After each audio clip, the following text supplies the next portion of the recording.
भारत दुनिया का सबसे अधिक आबादी वाला देश है। वर्ष 2023 में संयुक्त राष्ट्र की रिपोर्ट के अनुसार भारत ने चीन को पीछे छोड़ते हुए 143 करोड़ से अधिक जनसंख्या हासिल कर ली है। सवाल यह है, क्या भारत की आबादी अब स्थिर हो गई है या इसमें अभी भी वृद्धि जारी है? उत्तर यह है कि भारत की जनसंख्या पूरी तरह रुक तो नहीं गई, लेकिन इसकी वृद्धि दर यानी पॉपुलेशन ग्रोथ रेट लगातार धीमी हो रही है। स्वतंत्रता के समय 1947 में भारत की आबादी लगभग 34 करोड़ थी। कृषि, स्वास्थ्य सेवाओं और शिक्षा में सुधार होने से मृत्यु दर घटी और जन्म दर ऊंची बनी रही। आखिरकार 1950 से 1980 के बीच जनसंख्या में तीव्र वृद्धि देखी गई। इसे जनसंख्या विस्फोट का काल कहा गया। आज भारत की कुल आबादी लगभग 143 करोड़ है। हालांकि अब जनसंख्या वृद्धि दर पहले जैसी नहीं है। 1990 के दशक में वृद्धि दर करीब 2%, 2020 तक यह घटकर 1% से भी कम हो गई। संयुक्त राष्ट्र की वर्ल्ड पॉपुलेशन प्रोस्पेक्ट्स 2022 रिपोर्ट बताती है कि भारत की जनसंख्या लगभग 2060 तक स्थिर यानी स्टेबलाइज हो सकती है। भारत में आबादी का स्थिर होना कई सामाजिक आर्थिक कारणों से जुड़ा है। विशेषकर महिलाओं की शिक्षा ने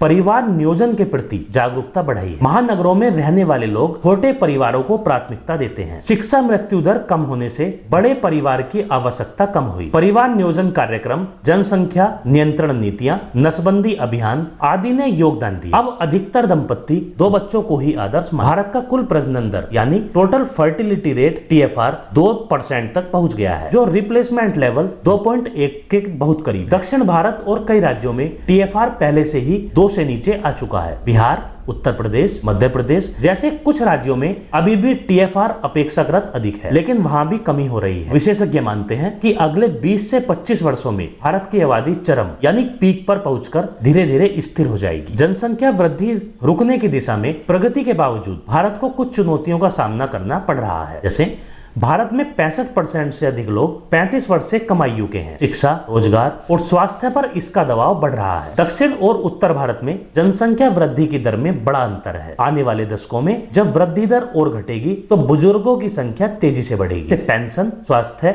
और सामाजिक सुरक्षा की चुनौतियां खड़ी होंगी। संयुक्त राष्ट्र के अनुमान के अनुसार भारत की आबादी 2064 तक लगभग 1.7 अरब पर पहुंच सकती है और इसके बाद स्थिर या धीरे धीरे घटने लगेगी। यदि परिवार नियोजन और शिक्षा की नीतियां मजबूत बनी रहती हैं, तो भारत आने वाले दशकों में जनसंख्या संतुलन प्राप्त कर लेगा। भारत की आबादी अभी पूरी तरह से नहीं रुकी, लेकिन इसकी वृद्धि दर ऐतिहासिक रूप से सबसे धीमे स्तर पर पहुंच गई है। कई राज्य पहले ही जनसंख्या स्थिरीकरण की स्थिति में है। देश की आबादी अगले 30 से 40 वर्षों में अपने चरम पर पहुंचकर स्थिर हो जाए। इसलिए कहा जा सकता है कि भारत की आबादी अब तेजी से बढ़ने के बजाय रुकने और स्थिर होने की ओर अग्रसर है।